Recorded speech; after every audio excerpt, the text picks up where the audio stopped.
Olá, boa tarde. A polícia da capital investiga a ação de criminosos em 2 atentados que trouxeram prejuízos para a prefeitura de Manaus. Na madrugada do último sábado, uma base da Guarda Municipal na Ponta Negra foi atingida por vários tiros e 4 carros da Secretaria Municipal de Saúde foram incendiados. O ônibus da Guarda Municipal, que serve de apoio, foi alvejado por tiros disparados na madrugada de sábado.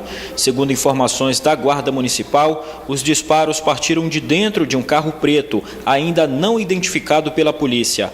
As marcas do atentado ficaram na lataria do veículo. Ninguém ficou ferido. Deram tiros também no ônibus da Guarda Municipal.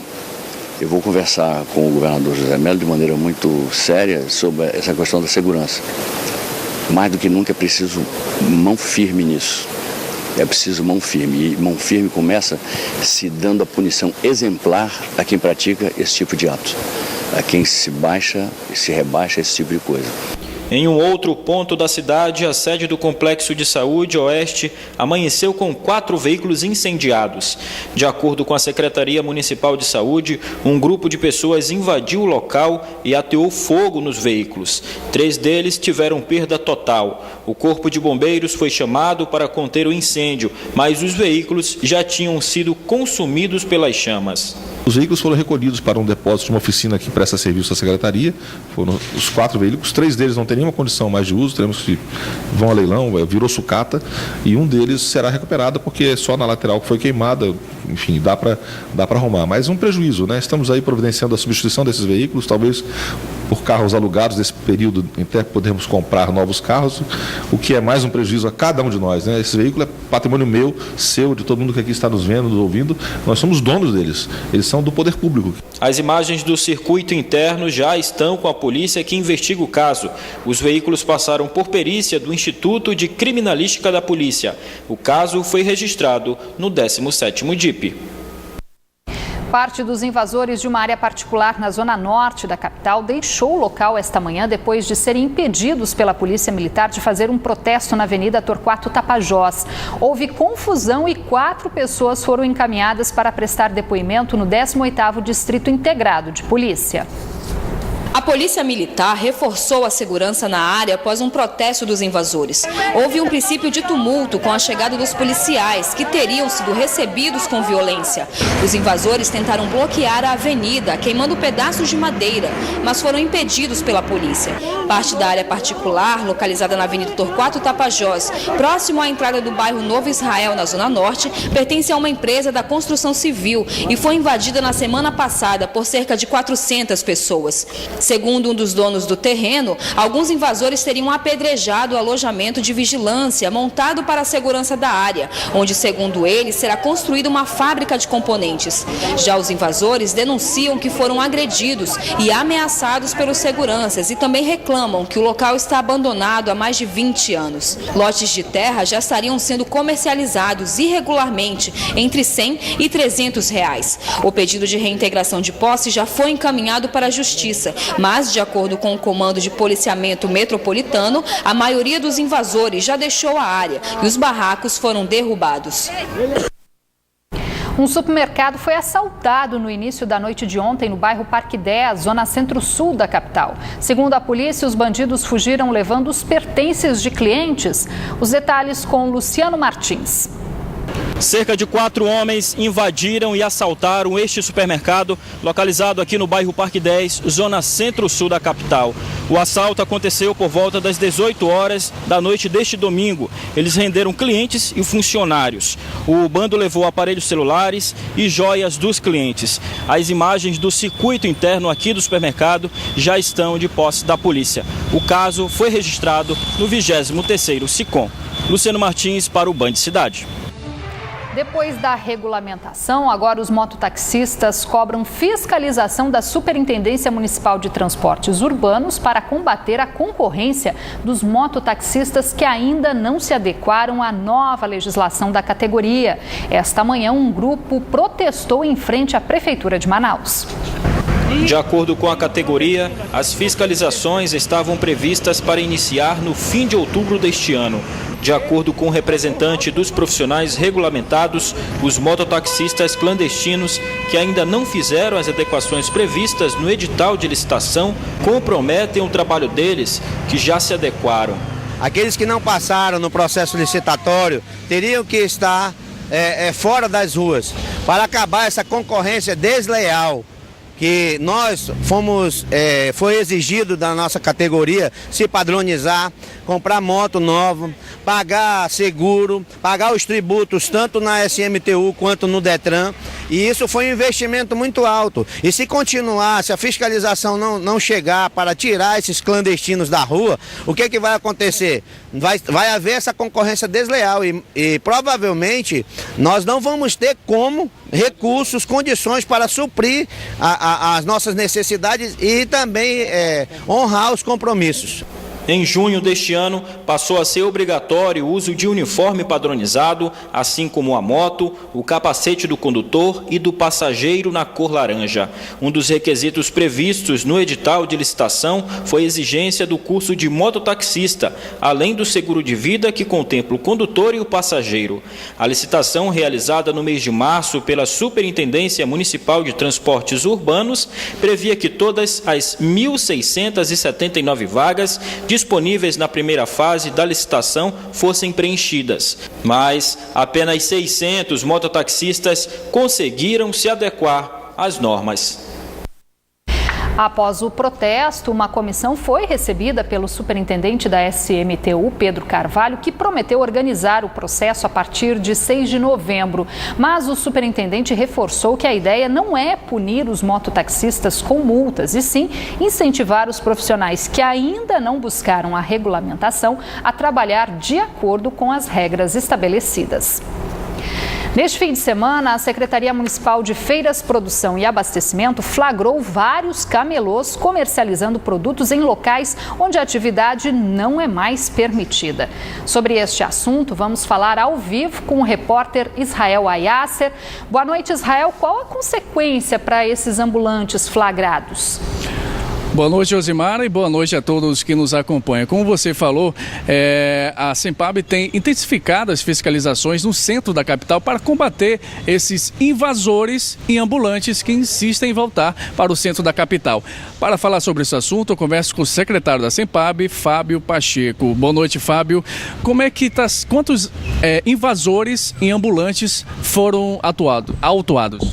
Bom, em média, o Departamento do Comércio Informal, através dos seus fiscais para atividade, tem feito a autuação de pelo menos 235 pessoas desse universo, que são ambulantes, assim, até reincidentes, que já receberam as recomendações da Secretaria, da Prefeitura e insistem em permanecer no local. Hoje o Centro Histórico tem todo um programa de revitalização previsto. Nós temos, inclusive, cláusulas contratuais que deixam os nossos antigos camelôs, que hoje microempreendedores, todos eles cientes de que a fiscalização estará sendo intensificada nesse período e principalmente prevendo o período natalino, onde pessoas até de outros estados se materializam naquele local. Então nós vamos fazer mais ainda, intensificando mais ainda as nossas atividades, a fiscalização, as apreensões e quem sabe até a destinação dessas pessoas para outra atividade que não aquela irregular. Agora, Fábio, o que foi apreendido com esses ambulantes? Nós temos notícias aqui não só de confecções, às vezes até bebida alcoólica, CDs e DVDs piratas, que nós vamos realmente nos aliar à Delegacia Regional de Polícia para dar destinação. Produtos de furto e roubo também foram encontrados, também arremessados ao solo, e outras situações como carregadores de celulares e tantos outros objetos que são comercializados de forma irregular nas ruas. Então a nossa missão é fazer a notificação, a identificação, a apreensão e depois estabelecer um termo de conduta para que aquela pessoa não volte a reincidir. Se assim o fizer, nós faremos a apreensão do objeto e canalizaremos para a autoridade competente para dar a solução. Muito obrigado, Fábio. Rosimara, volto com você. Obrigada, Israel. Voltou a chover forte hoje na capital, mas de acordo com a Defesa Civil, nenhuma ocorrência grave foi registrada. Vamos conferir então a previsão do tempo para esta terça-feira. Os detalhes no mapa.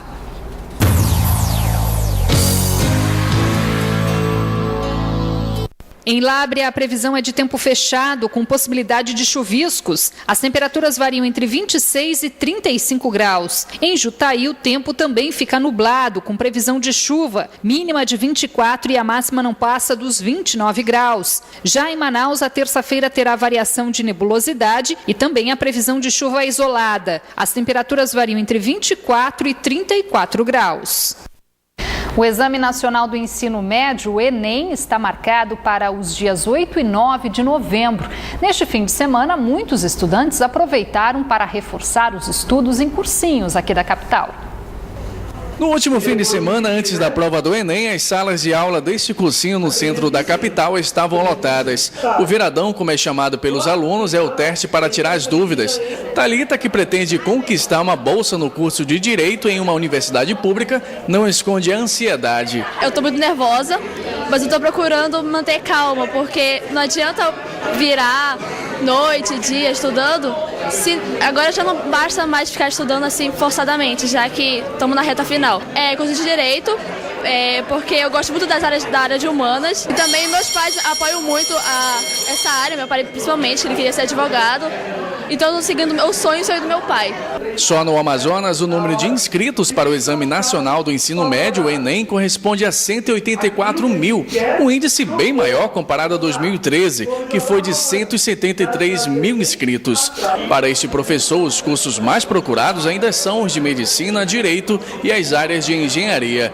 Historicamente, a gente sempre teve os cursos de Engenharia, Medicina e Direito. E hoje continua essa temática, sempre Engenharia, Direito e Medicina são os cursos mais procurados, mas temos hoje alguma tendência voltada para algumas áreas mais próximas, como contabilidade, administração, que envolve o mercado de trabalho.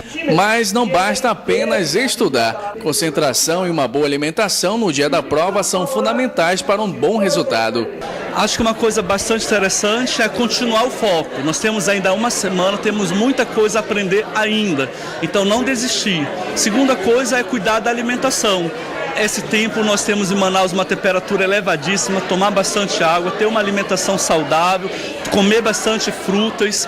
Terceiro, continuar tendo apoio da família, isso é importante. A consistência do estudo é uma reprodução daquilo que a família colhe também em casa. As provas do Enem serão realizadas no próximo fim de semana, nos dias 8 e 9 de novembro, à 1 da tarde pelo horário de Brasília. Com isso, devido ao horário de verão em Manaus, as provas começam 2 horas antes, às 11 da manhã.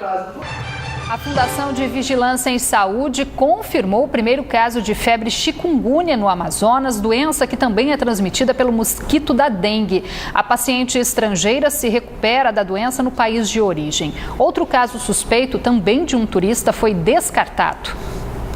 A Fundação Vigilância em Saúde confirmou nesta segunda-feira o primeiro caso de infecção pelo vírus chikungunya em Manaus. Os 2 casos suspeitos eram de 2 estrangeiros. De acordo com o Instituto Evandro Chagas, em Belém, o resultado da venezuelana foi positivo. Já o outro caso investigado do colombiano deu negativo. Os 2 estrangeiros estavam de férias na capital amazonense e foram identificados através de atendimento ambulatorial da Fundação de Medicina Tropical. A FVS acrescentou que até o momento não existe uma epidemia do vírus no estado, mas mesmo assim é preciso reforçar a atenção pela circulação do mosquito transmissor do vírus, que é o mesmo que transmite a dengue, o Aedes aegypti. É importante que a população contribua não deixando água parada para que o mosquito não se crie. O tratamento da doença tem cura, desde que seja diagnosticado imediatamente. Pelo menos 600 mil pessoas passaram pelos cemitérios de Manaus neste domingo. Por conta do grande fluxo, foi criado um esquema especial de trânsito, transporte, segurança e limpeza pública. No cemitério São João Batista, na zona centro-sul da capital, o movimento pela manhã foi tranquilo. Do lado de fora, vendedores ambulantes ofereciam flores e velas. Vanessa, que trabalha há 4 anos sempre no Dia dos Finados, diz que a procura é grande. Tá bom, mas vai melhorar. Geralmente começa a melhorar depois do meio-dia. As pessoas vêm depois do almoço, mas tá bom. Já dentro do cemitério, centenas de pessoas faziam suas homenagens àqueles que já partiram. Neste ponto conhecido como Cruzeiro, seu José fez uma prece pelas almas dos pais falecidos há mais de 20 anos. Meu pai morreu em 96, minha mãe morreu em 2012. Todo ano eu venho aqui. Pode fazer sol ou chuva, eu estou aqui. Um dos túmulos mais visitados é o da Etelvina Alencar, considerada a santa dos estudantes. Todos os anos, centenas de pessoas visitam o local para agradecer as graças recebidas. Pedi para ela me ajudar nos meus estudos e consegui o meu trabalho que eu consegui. De acordo com a Secretaria Municipal de Limpeza Pública, cerca de 600 mil pessoas foram aos principais cemitérios da capital, onde a segurança também foi reforçada. Um público entre 500 a 600 mil pessoas fazendo visita aos seus mortos, prestando homenagem aos seus entes, durante todo o dia nos 6 cemitérios urbanos sob a administração do município de Manaus. Aqui, especificamente no São João Batista, estão sendo esperadas em torno de 50 mil pessoas. A gente está com uma estrutura grande de pessoas para colaborar com os visitantes. A gente já espera que tudo corra dentro da normalidade. Uma missa em homenagem ao Dia de Finados foi realizada na capela do cemitério. Um momento de oração para amenizar a dor da perda e reforçar o carinho de quem aprendeu a conviver com a saudade. O Dia de Finados é um dia de saudade, um dia de reunir a família, de fazer a memória daqueles que partiram. É um dia de muita fé, de muita esperança. A celebração de hoje nos faz reafirmar de que a nossa vida, ela se tornou eterna em Jesus Cristo, que morreu e ressuscitou.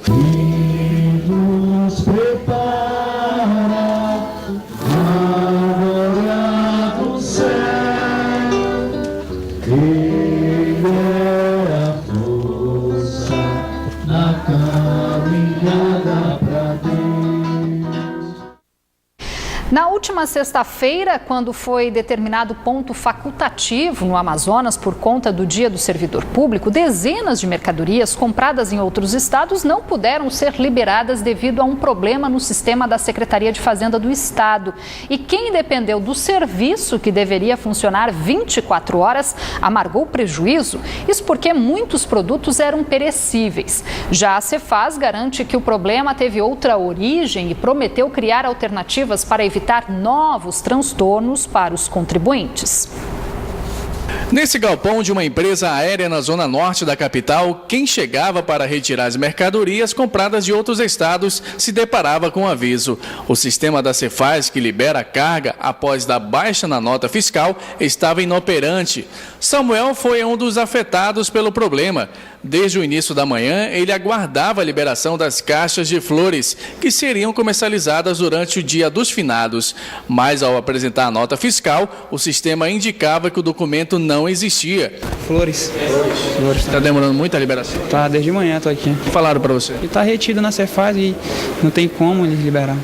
Assim como as flores de Samuel, dezenas de produtos perecíveis também não puderam ser liberadas. Segundo a representante da empresa, por telefone, a pessoa que seria responsável pelo plantão teria dito que, se for ponto facultativo por causa do Dia do Servidor Público, o problema não poderia ser resolvido. É um procedimento imposto pela Cefaz que toda a retenção é de responsabilidade do contribuinte.